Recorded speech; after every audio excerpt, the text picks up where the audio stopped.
welcome. Minister, as you know, in your defense policy update, you guys did estimates on where you're going to end up by 2032 on the 2% NATO commitment.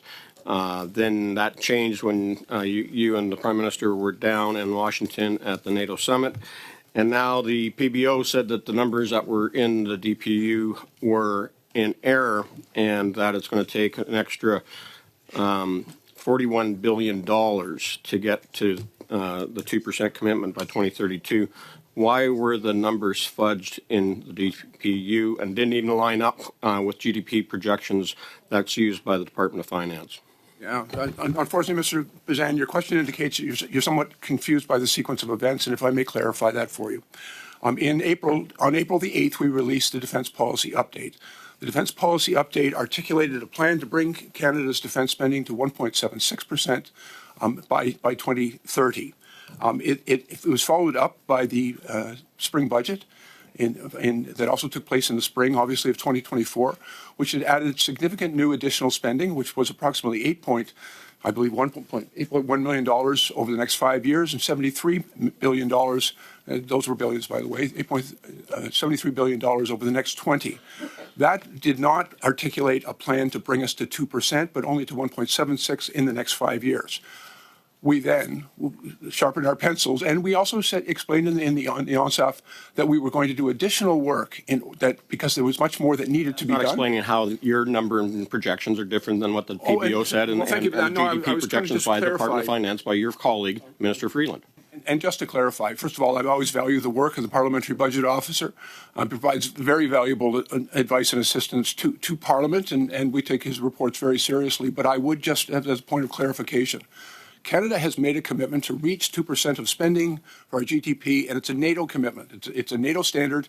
NATO uses a different calculation for each nation, all 32 members, GDP. They use the OECD calculation, and we have based our commitment on the NATO standard, not on the numbers that the Parliamentary Budget Officer uses. I'm not arguing with the Budget Officer's numbers are based upon actual projections.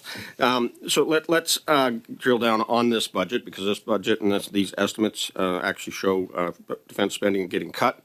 There's, you announced one of your first announcements when you were named defense minister was cut $2.7 billion from the budget.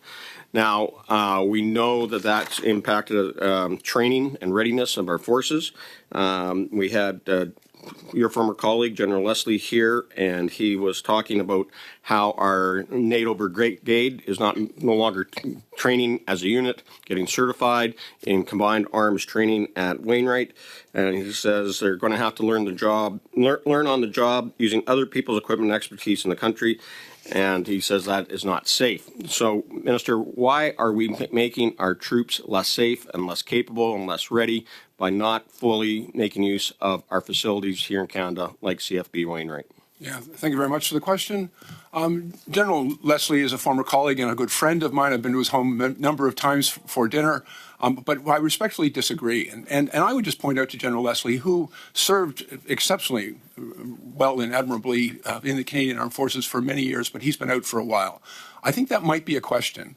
The decision was an operational decision to do the training that you've referenced actually in theater in Latvia, where we're working in a coalition environment with 11 other nations.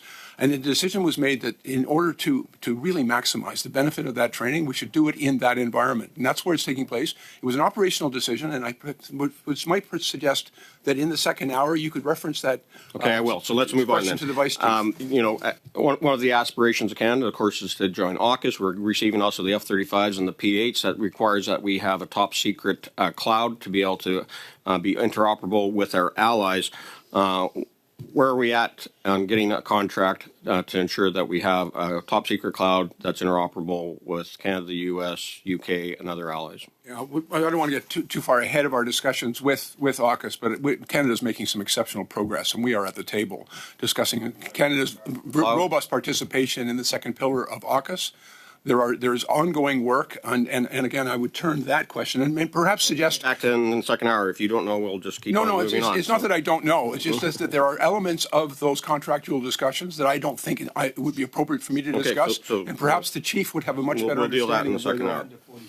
Okay, so we also know that because of the budget cuts that there was, you always said that this was in consulting, but my understanding is that there's also been cuts to satellite telecommunications services as well as ISR that we have been relying on in the past, that has also been taken away in the excess of $200 million. Is that a direct result of the $2.7 billion cuts that you're making to national defense? Thanks for the opportunity to clarify that. We are reducing our spending, as every department in the government should, on executive travel, professional services, but we made it very clear, and I should have directed to the Canadian Armed Forces and the Department of National Defense, that what we are not going to do is impact our operational readiness or the services and support that we supply to members of the Canadian Armed Forces. Because people are the foundation of the Canadian Armed Forces, and we're making a number of really significant investments in our people, including in housing and child care, health care. We're increasing hiring. We're accelerating our response to personal crisis. And we're doing all of the things that our people have told us are necessary to make it easier for them to serve. We're going to continue to attract and retain and train the next generation of our forces.